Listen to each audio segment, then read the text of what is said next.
Question. On October 28, 2018, an Underworld officer appeared in my dream, declaring that a high-ranking Underworld official, the King of Hell, had ordered me to go to him. He reminded me to bring my communication device. The device is the key to touring the Underworld, and it's kept by Guan Ping, Bodhisattva of Guan Yin Siddha Dharma Door. He told me that I must have it whenever I journey to the Underworld, as the landscape is complex and navigation difficult. Soon, I arrived at the King of Hell's office in the Underworld. That day, there had been a major reshuffle of Underworld personnel.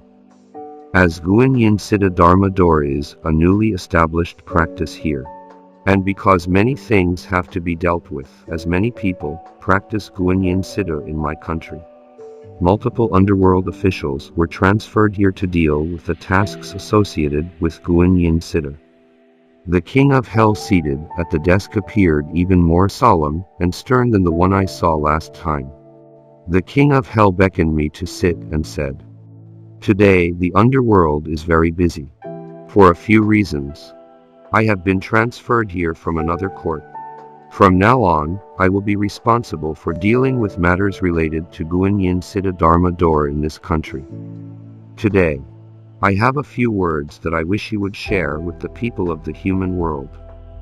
From ancient times to the present, it has been passed down that the good will be rewarded and the evil punished.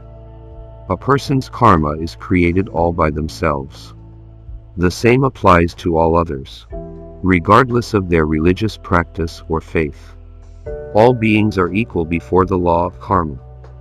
When people die and are escorted here, they have no idea how karma works because they do not practice Buddhism, nor do they have any religious faith. They even try to argue with our Underworld officials, using the ideas and principles of the human realm. Kid, now that you have this opportunity to visit the Underworld, I wish you would tell the followers of Guan Yin Siddha Dharma Door that, as long as they practice it diligently and behave according to your master's teachings, and refrain from committing unwholesome deeds, the bodhisattvas of your religious practice, Guan Yin Bodhisattva, will take them to Buddha's pure land when they pass away. If they are just average practitioners and refrain from committing unwholesome deeds, they could be reborn into a very good family. But if they do not perform any benevolent deeds, and continue instead to commit unwholesome deeds, let me tell you, kid, regardless of the religious practice they follow or whichever faith they belong to, they will all be sent to hell for punishment according to their offenses." An enforcement officer in police uniform escorted a soul to the court. The King of Hell ordered the officer to bring over an instrument that resembled a weighing scale. The soul was ordered to step on it and a number appeared on the screen. The King of Hell glanced at it and declared, "He shall be reborn in the human realm." The soul was taken away. The king told me, "This instrument is used to measure the weight of the soul. Naturally, those who commit unwholesome deeds will be covered in a patch of dark energy, while those who have done small acts of wholesome and unwholesome deeds will be covered in a light gray energy. Those who are very heavy in dark energy will be taken to the hell realm. If the scale shows they have exceeded 100%, the maximum, they will be taken to a series of different hells to be punished. Once their sentence is complete, they will be thrown into the cauldron of boiling oil for their soul to be fried and scattered. Many a time, when those who have recently passed away realize that they will be sent to hells or reborn as animals, they become recalcitrant. They continue to debate and argue with me at the court. We have a special mirror here. I ask them to stand in front of it and have their consciousness, the alaya consciousness, checked. The mirror reflects all of the wholesome and unwholesome deeds they have done, and they are dumbstruck. There are other evil souls who continue to argue and bicker, believing they are still in the human realm where they can act like a lord. When I encounter these people, I order the enforcement officers to beat them. Enforcement officers and the officers who escort the souls are different.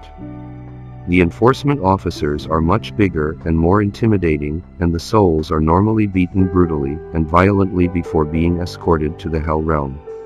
It's miserable. When your master performs totem reading and says he can see white or black energy, he is simply revealing the facts about the spirit world. How can that be described as nonsense? The underworld is fair in its meting out of punishment. Do you people in the human world know how big the underworld is? The complexity of the landscape is something unfathomable.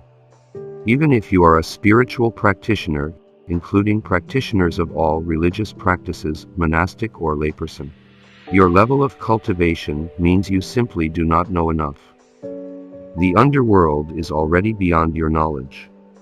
Only those who possess great supernormal powers and have attained Buddhahood know about the matters of heaven and the underworld. Do you think all practitioners have attained Buddhahood? It is with the grace and kindness of the Buddhas and Bodhisattvas that they are able to practice Buddhism. In the language of the human world, those who are arrogant are destroying their future, and their cultivation will be in vain. Currently, we are arresting those who slander and defame the right Dharma. For those who have benefited from the Buddha's grace and kindness and yet speak ill of Buddhism, they will undergo the consequences they deserve, unless when they are still alive, they sincerely reform and repent to the Buddhas, Guan Yin Siddha's great Dharma protecting Bodhisattvas, and Guan Yin Bodhisattva. Master Jun Hong Lu's reply. If you fail to heed my advice, it will be too late once you pass away. You must never commit unwholesome deeds, and you must take my advice and do not speak irresponsibly. I have never permitted any of you to criticize other religious practices, which is serious verbal misconduct. Mind your own business.